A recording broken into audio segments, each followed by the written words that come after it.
Exit na tayo.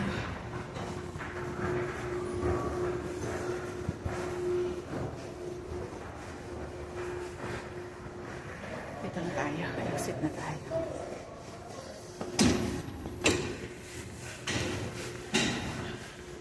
Gabi na. Ay.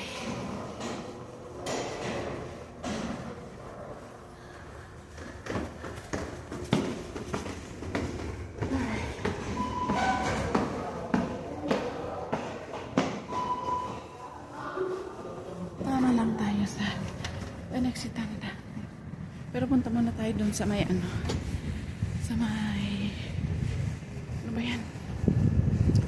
Sa may shoppers.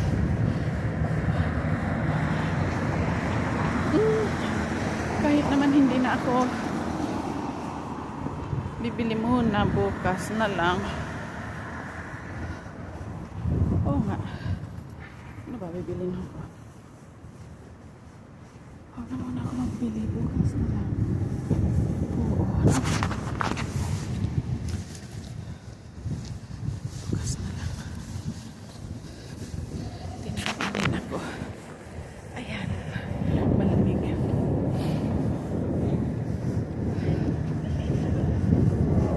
Wala lang muna ako bumili kasi may tinapay naman ako.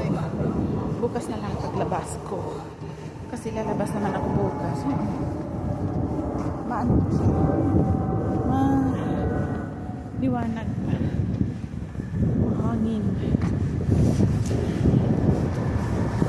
Maliwanag pa. Kaya ano, bukas na lang ako mag-shoppers.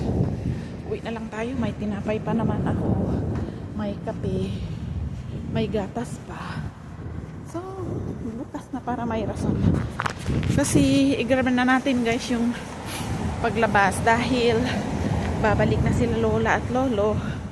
So, hindi ko na naman magawa yung freedom ko kasi syempre busy na sa kanila.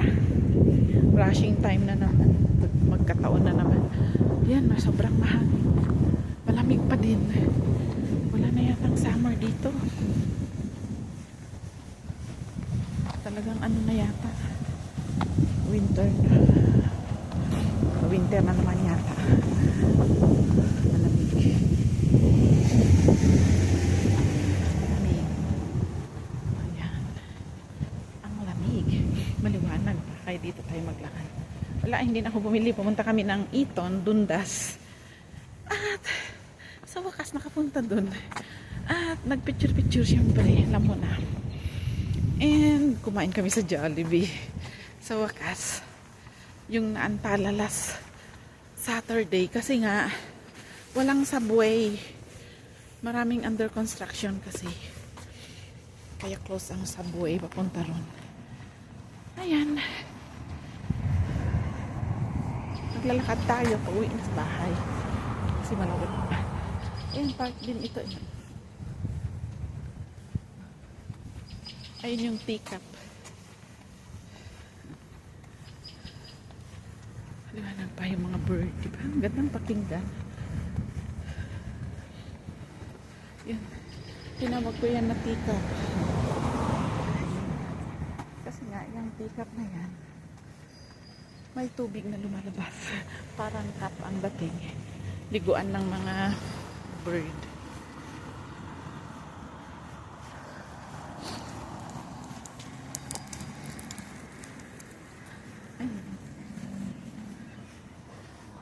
Ay, oo nga.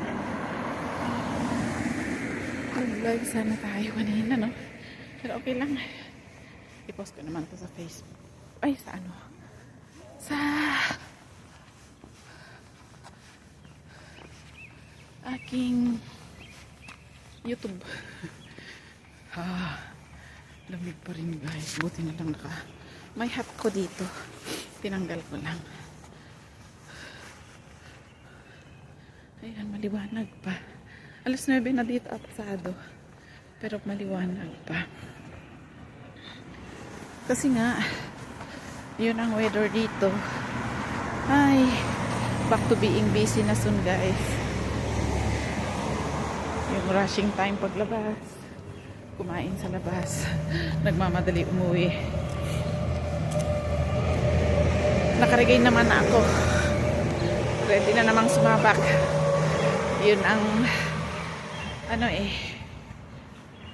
trabaho. Sa ngayon, medyo high pa in few days. But, ayun, pabalik na sila. Back to being busy life again.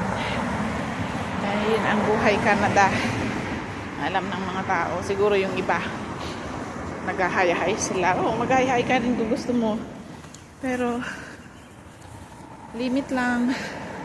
Kasi paglabas mo, pera, gastos here and there. Walang libre.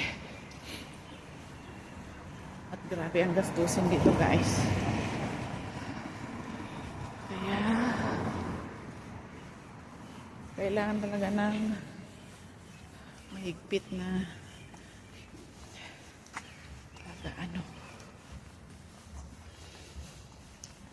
mahigpit tayo sa wallet, sa pocket.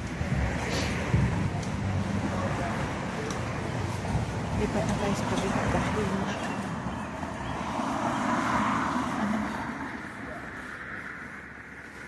ayan, crossing tayo dahil yung way natin. Nakaka-relax yung huni ng bird. Pasado alas 9 na, maliwanag pa.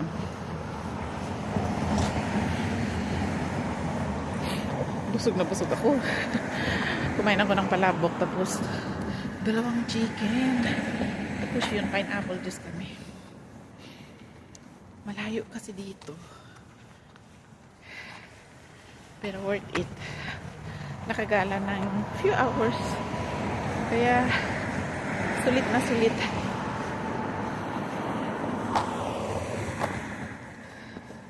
Sulit na sulit. Napuno dito. Ay, ito yung kape na nabuhos. Nadaanan namin kanina. Malamig pa rin dito. Minsan, mainit. Tapos biglang mag-drop ang temperature. Tulad ngayon, malamig.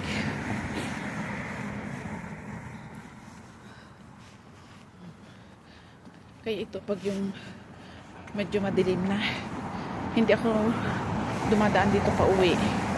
Kasi, yan, madilim-dilim. Hindi maliwanag yung street light masyado. Para dun sa kabila. Sa may highway. Dito medyo nakakatakot. Dun sa kabila, at least maliwanag.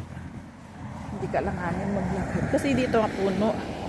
Dun talaga is maano ba? Walang mga puno.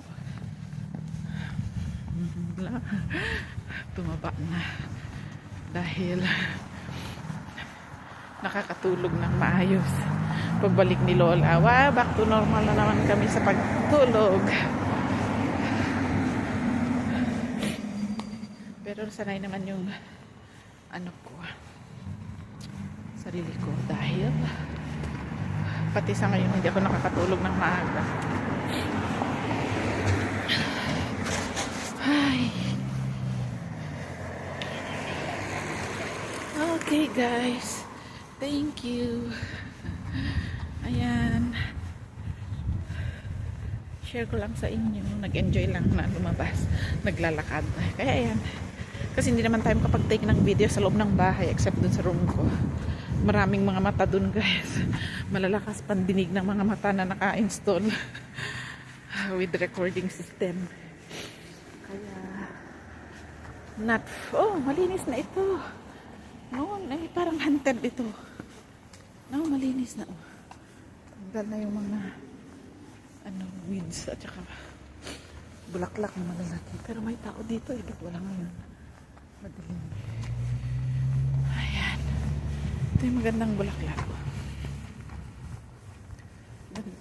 Ang bango.